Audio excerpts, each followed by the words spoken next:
Hello, and welcome to the podcast, Equipped to March, with WVU Chi Alpha. The hope of this podcast is to equip small groups with sound biblical teachings on God and how to walk with Him, and to equip the small group leader with the tools to lead as God has called them. We pray you are equipped and encouraged by this podcast in order that you can march well for our King on the college campus. Now, please welcome our hosts. Welcome everybody. We're excited that you're here, that you joined us here on YouTube, in the beautiful studio. My name's Charles Sombrio. And what is your name, my friend? My name is Christopher Paul Mancius.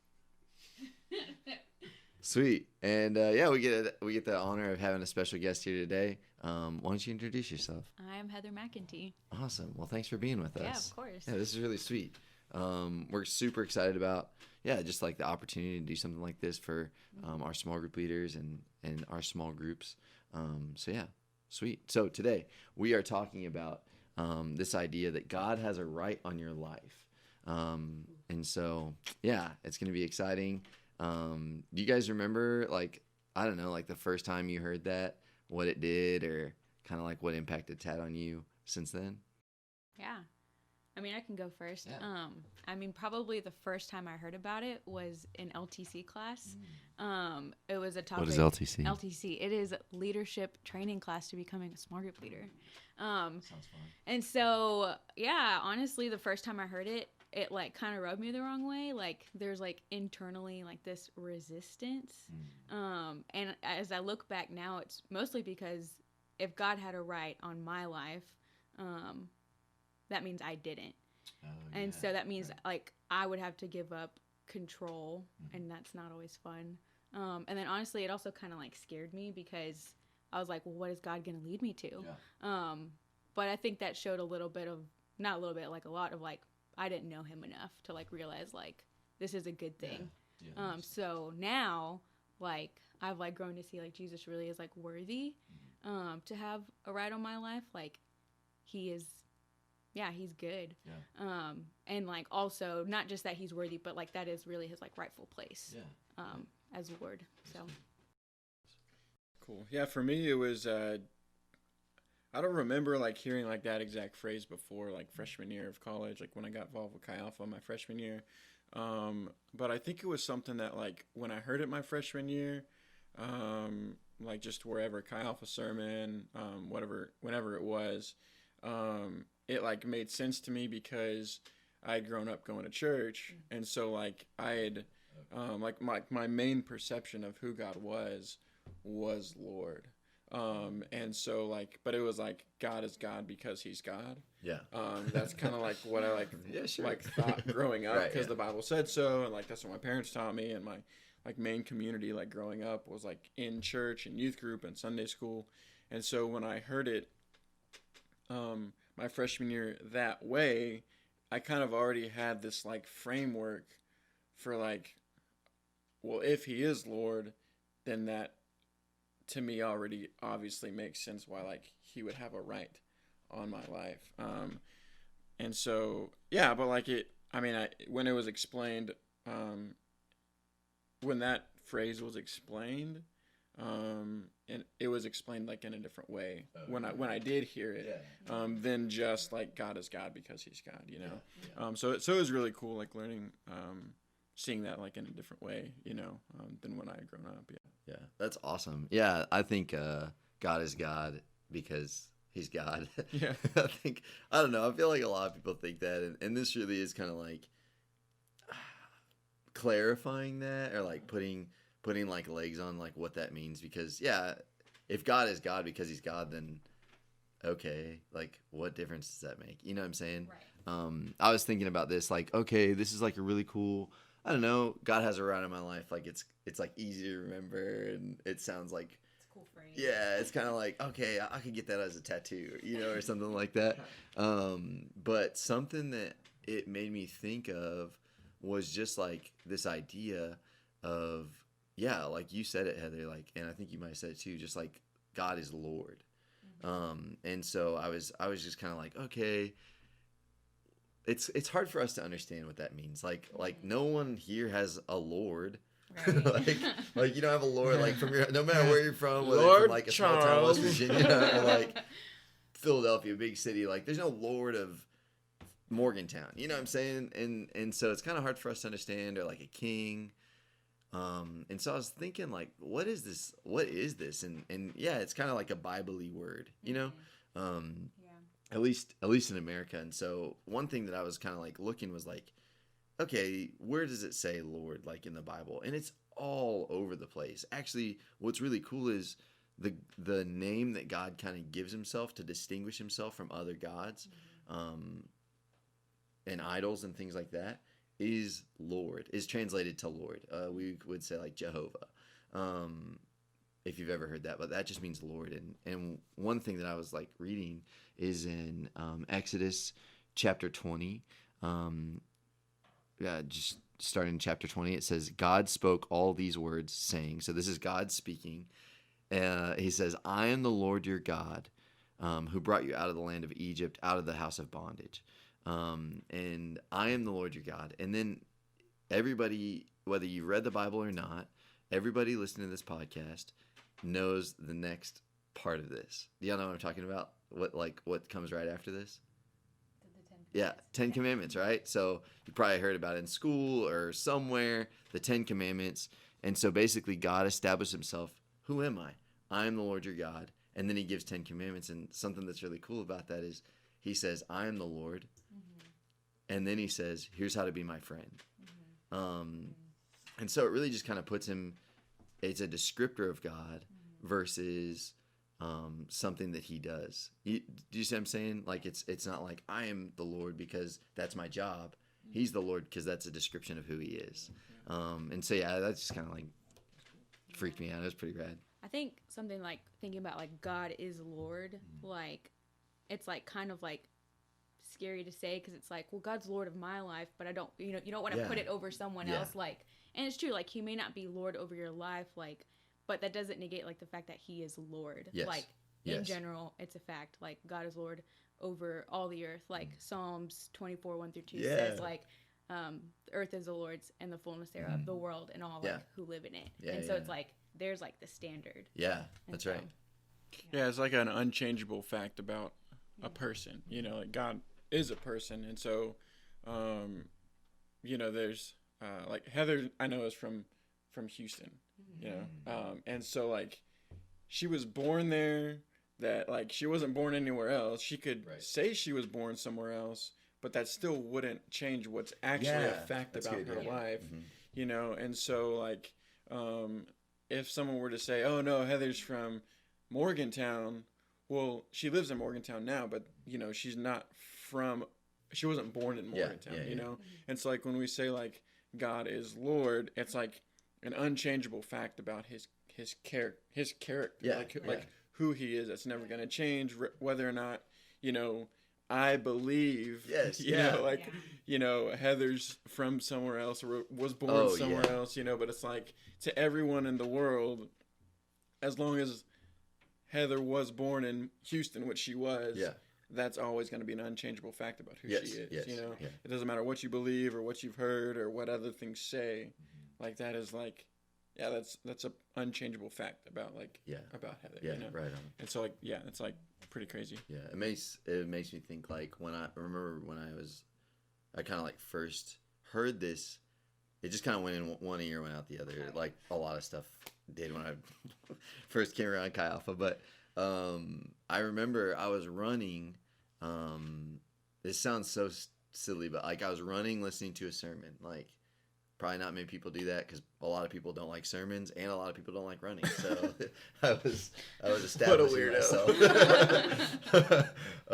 And so, but I remember I remember what neighborhood I was in, and just really like this guy talking about this, and it just like it hit me like as this is truth, just like you were saying, like, whoa, this is not just a thought, or like this is not just like a cool saying, this is actually reality. And I remember from that moment on, like me thinking that that the idea that God has a right on my life is no longer, there's no alternative. Like he either does or he doesn't. It's not like, well, not my life, but maybe Heather's, type of thing. It really came down to this idea that and then it kind of like the ball was in my court. Like, God has a right on my life. Okay, well, what do I do with that? I think for a long time I thought it was my decision whether to elect him as Lord of my life, and it's not getting into a bunch of this stuff, but like the idea of like, well, not my president, or like some of the guys like, not my DJ, or like, like if you said not my king, like back in the day, you die like that. You don't, it's just, it's wild to say that. And I think for me, when it hit me, I was like, dude, regarding God has a right on my life, I was living in a fantasy world instead of living in reality by saying that he doesn't, or it's my choice. It's like, no, man, like I didn't have the option. He does. Whether I submit to him, that's different, but he does have a right on my life. And I think for me, that just changed everything. It almost changed my foundation of what I thought about God, from being something that like was up to me, and changing it to being like, no, like God is, he is Lord. Now I can move on from there. And man, I just remember that being so incredibly transformative and life changing. Which is really cool. That's cool. Yeah, I think like I don't remember the first time I like heard it explained differently. Like God having a right on my life, not just being like God is God, to where like it was like just purely obedience because of like who he is. Which, God is God and I'm not, like, right. That's true regardless. Yeah. He is Lord. But also like beyond that, or like included in like his lordship and like his personhood, kind of looking like, okay, well then why would I want to follow him? Kind of like there's like, like Charles, you said, like, okay, he's Lord. Oh, facts. Yeah, right. Okay, so at that point I'm faced with the decision of, do I want to follow him, or do I not want to follow him? Do I want to surrender to him? Do I not want to surrender to him? And so when thinking through like, is there anything about his character that like makes him not just boss, but like also like wanting to follow him? That was, I guess, what was like explained differently. Or like caring. Yeah. Like, do I even care about this? Yeah. Like, I mean, we've probably all had bad bosses to where like they were our boss and we wanted to follow them, or we had to do what they said, but we may not have always wanted to. Yes, yeah. Or like a dictator, like something like government that you'd have to just submit. Yeah. And so, so thinking like about like things about God, that was like what was explained, in addition to his lordship. When I like got to St. Houston and part of Chi Alpha, and I think like for me now, like it just really changes. Like, God says in the Bible to pray. It's a command. Like, I know the effects of it, and so I can obey it. But like when I'm like in the moment of, am I going to obey or disobey based off of because God said so? It's so much easier, like, not because I want an easy life, but like, it's like, I'm much more compelled to pray, not just because God said so, but because I know who he is. Yeah. Like, he's good and he's wise and he's loving, he cares about me. And so it just changes everything. Like, I want to give up things that are harmful to my life and to other people's lives, also called sin. I've heard of that. So it's not good. When I like see like, man, if I give this up, I am able to be more like this like beautiful, amazing person of God, and so it's just, it's like, that was like huge for me to see, as like part of like, you know, who God is, like, and yeah, like what kind of like why is worth following, Right. you know? Yeah, that's good. Yeah, I like mentioned it earlier. Like, the reason I was resistant was because I was like scared, and like part of that, like I said, shows like I didn't trust him, I didn't know him, and I think especially over like the past year and a half, like the Lord's really been addressing more of that, like trusting him, and it's really brought me back to like, obviously this has to do with like who Jesus is, but it's shown like by what he has done for me. Right. Like in Yeah. Romans it says like God demonstrated his love by this, like he died for sinners. And like the Lord has just continued to like press that on my heart, like, Lord, like you love, like you really love me to where you sacrificed your life, and you did that for my highest good, so that like I wouldn't be ruled by sin and I can have a relationship with you. And like, and that shows me his goodness and like his wisdom in orchestrating like all of that. And so like when I walk in my life now, like I think back to that, I think about like when he asks me of things and like to do things and like essentially like to follow his will. It's like, you have proven to me like you love me, like you are loving, and like you are like good, like over and over again. And so that's what I would say, like what compels me, like the why, like, and to care, like this is, and why he's like worthy. And so just kind of like wanting to share like my experience in that. But yeah. That's really cool. Yeah, thanks. That's cool too. All this stuff kind of like reminds me of something we were wanting to talk about was like intrinsic value obligates, and what that means regarding God. It sounds like kind of like another kind of like phrase that you know, you could kind of like pull that out and sound really cool, but yeah, something that we really do believe is like the intrinsic value of something obligates your response or reaction to it. And so, I mean, even more basic than everything we're talking about, I guess like the question would be, how do you make a choice? On what basis are you making a choice on anything? And you know, we were joking earlier, but just like if there was like a lake and I was trying to carry water from the lake to, you know, my house, and I had the option, Heather walks up and she says, okay, you may choose. And she has a toilet paper roll in one hand and a bucket in the other hand. And I'm like, and she's like, don't make the wrong choice. I'd obviously choose the bucket, right? Like if I take that paper and stick it in the water, it's just gonna disintegrate and just make a mess. I'm not gonna get anything. I'm gonna die. You know? And so, you know, the basis on what we make a decision on is the intrinsic value. Is this the best choice for what blank, for what I'm trying to do, for what I'm trying to accomplish, for whatever. And so bringing that all the way into like such a silly, you know, example into like such a heavy idea as eternity. You know, why would I choose God he has a right in my life? Okay, neat. Right? But like, why would I choose God to rule and reign in my life? Right. Why would I choose to trust him? Right. And yeah, I don't know, like what do y'all think? Like why would I do that?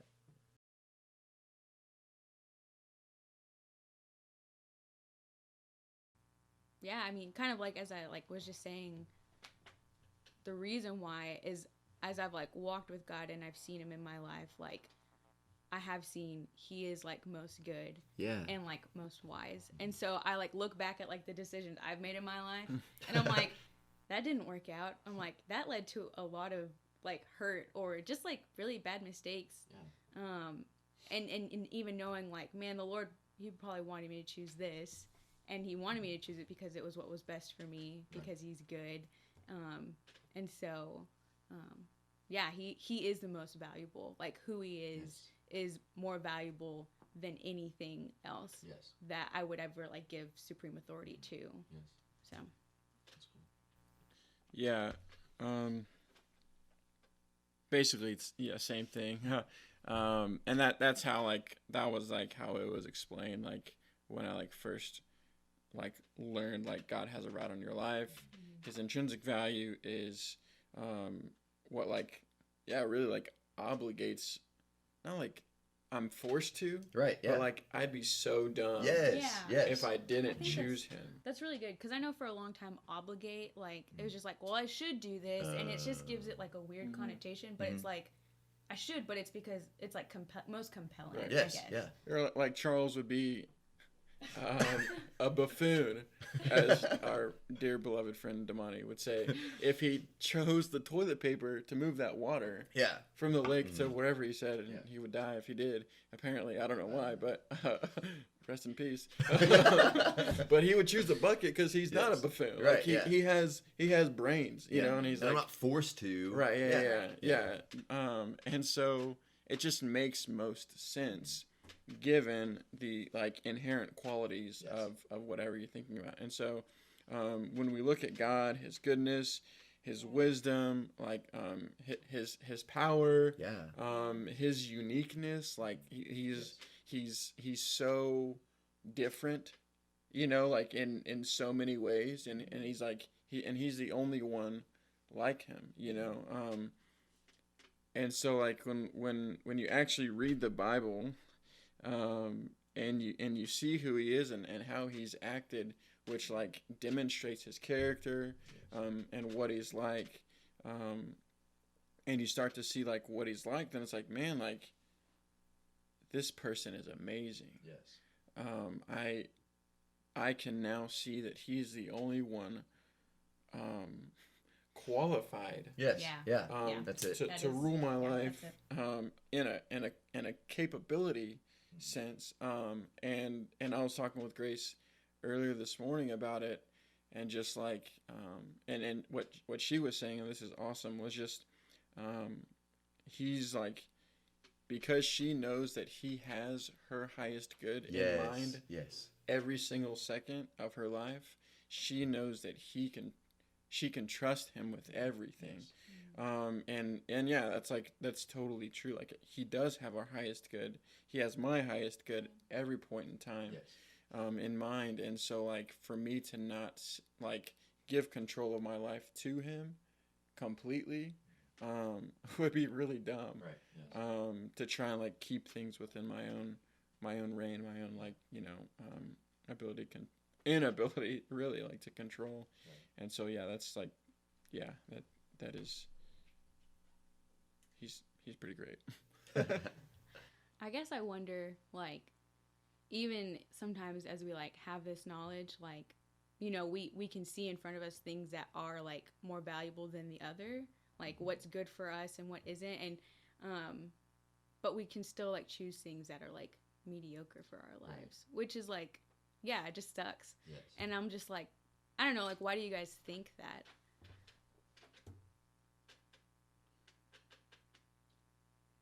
Yeah, it's frustrating, honestly. I mean, even in my own heart, like, I think that's amazing. Like, just that God has my highest good in mind, because he sees from an infinite perspective. He can see that this choice is dumb. And I think for me, what's frustrating is when I choose selfishly or the mediocre option, it's because that I don't trust that he has my highest good in mind, or that I don't trust that what he says is true. When he says, yeah, a soul that sins dies. If I want to choose selfishly, I don't believe that I will spend eternity away from him, you know, or I just don't believe that, because if I did believe it, I would choose rightly, you know, I would choose him. And so I think usually it's just, at least for me, like a lack of trust, or like I said earlier, just like, I think a lot of times, at least for me and like my experience, was just living outside of reality. Kind of coming to this idea that like A plus B does not equal C, and it's clear 2 + 2 is 5. Like it's just not real. There's probably some engineer that will disagree with that and prove me wrong, but you know what I'm saying? Like I just don't live. I live in fantasy. I don't live logically. I don't live. God is the God of reality. God is the God of logic, and so he makes sense. Some of the things we don't understand, but in the end, it makes sense. I mean, when you look at the Bible, you're like, why why would you go in this army, small 300 people against 3,000 people? That doesn't make any sense. But then it's because God was with them, you know, and all those different things that we see through history and through the nature and character of God. Yeah, it's just my dumbness. And if we're just honest, it's all of our selfishness and dumbness or stubbornness. Yeah, I think like often when I'm like doing something I shouldn't, it's like it's not like I look at God and I like see who he is and I'm like, you're dumb. I'm smarter. I'm gonna do this. It's like I'm not actually consciously thinking about who God is and what he wants for my life and realizing that that's best. I'm like, he's like not in my mind. Yes. Yeah. So it's not that like I'm like I'm not saying that I'm like I'm not excusing the action, right? I'm saying that like that action is still wrong, that desire, whatever it is. I am just actually looking at this thing that I think is worth whatever, and I'm not looking at God. And so when I see this, I'm like basically deceiving myself, like you said, living in false reality, that like this thing is good or whatever. And so, you know, it's I'm unable to see the destruction that this thing is going to do in my life. As opposed to, otherwise, like, hopefully I wouldn't do it, you know? If anyone you love, like, it's a relationship. Yes. You know? And when it is a relationship, like, if, as long as I'm, like, around Grace and, like, thinking about her and, like spending time with her, seeing who she is and, like our relationship, like, I'm not going to consciously, like, do something that would hurt her because like how could I do something against someone so amazing, you know? So like with the Lord, like even so much more. It's like, man, if I'm thinking about who God is and like what he's like, then like it's pretty tough to sin at that point if I'm like consciously thinking about God, walking with him, if it's a relationship, which it is, then like that time spent with him, that's another reason why it's so huge, you know, so that we can see these things about him like daily. I think it's really cool, like you bring up basically how to overcome that, because like as we walk with God, like this isn't like a one-time thing, like, you know, I this feel is like your chance. it's like there's always times where the Lord brought me back and is like, is this more valuable than me? And so it's like it really does take time to like think and consider if we like are really want to overcome like these things. So Cool. Well, hey, thank you for being with us today. We just wanted to see if you had like any last thing you wanted to share with us. If not, that's okay. Actually, the last thing I wanted to share was what I just said. Oh, perfect. Well, that's it. Cool. Well, yeah, thanks for, you want anything else? Just like, I don't know, kind of a helpful passage for like where this idea of intrinsic value comes from, kind of in story form, is Matthew 13:44 through 46, and it's a couple stories that Jesus tells about like the intrinsic value of God and his kingdom. And so check that out, think over it, line it up with like your own life too, and see how like some of the stuff we've been talking about like is present or not in your own life. Because it's definitely a daily thing, and was important enough for us to choose it for the first one. Cool. Yeah, well, thanks for hanging out with us. I think there's going to be some like questions and discussion points in the description. If you could like and subscribe, obviously that's a huge thing. But yeah, for real, we really hope that your small group goes well. If you guys have more questions, ask your small group leader. That's what they're there for. They're there to love you and to help you. Thanks for hanging out with us. Heather, thank you for being with us, and we'll see you next time.